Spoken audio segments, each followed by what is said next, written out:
লাল কালারেরটা নিবে? Hello everyone, আসসালামু আলাইকুম। কেমন আছেন সবাই? আশা করি সবাই খুব ভালো আছেন। আজকের এই সুন্দর দিনে আমরা কোথায় যাচ্ছি?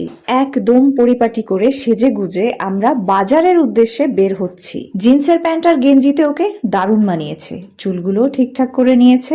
আজকে মেঘলা মেঘলা একটা আবহাওয়া, অতটাও গরম না, তাই ভাবলাম দুজনে মিলে একটু বেরিয়ে কেনাকাটা করেই আসি। মেইন রাস্তার পাশে হাত ধরে এখন আমরা গাড়ির জন্য অপেক্ষা করছি।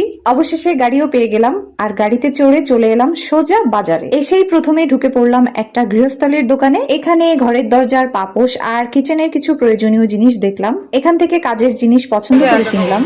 তোমার কি পছন্দ হয়েছে?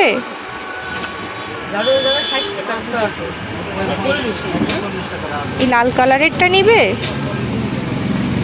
ওকে।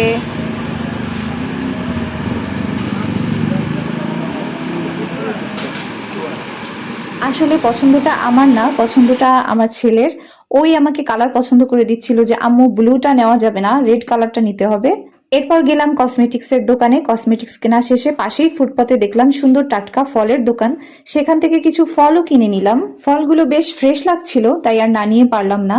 হাঁটতে হাঁটতে সবজি বাজারের দিকে গেলেও আজ আর সবজি নেওয়া হয়নি, তবে সবজি চারা গাছ দেখে লোভ সামলাতে পারিনি। ও, আপনাদের তো জানানোই হয়নি, আমি সবজির বাগান করছি, সেখানে আমি বেশ কিছু গাছও লাগিয়েছি। তো আপনাদের পরবর্তী কোনো ভিডিওতে সেগুলো আমি শেয়ার করব। তাই আমার বাগানের জন্য এখান থেকে কয়েকটি সুন্দর চারা গাছ কিনলাম। এরপর চলে গেলাম ওষুধের দোকানে, আর সেখান থেকে আমি জরুরি কিছু ওষুধ নিলাম। আমার আরো কিছু কেনার ইচ্ছা থাকলেও আমি বাসার পথে রওনা হলাম, কারণ আকাশটা আরো বেশি মেঘলা করে আসছে, মনে হচ্ছে এখনই বৃষ্টি নামবে। জলদি গাড়িতে উঠে এখন বাড়ির উদ্দেশ্যেই রওনা দিতে চাই। আমাদের আজকের এই ছোট্ট ভিডিওটি আপনাদের কেমন লাগলো অবশ্যই কমেন্ট করে জানাবেন। ভিডিওটি ভালো লাগলে অবশ্যই লাইক, কমেন্ট এবং সাবস্ক্রাইব করতে ভুলবেন না। সবাই ভালো থাকবেন। আল্লাহ হাফেজ।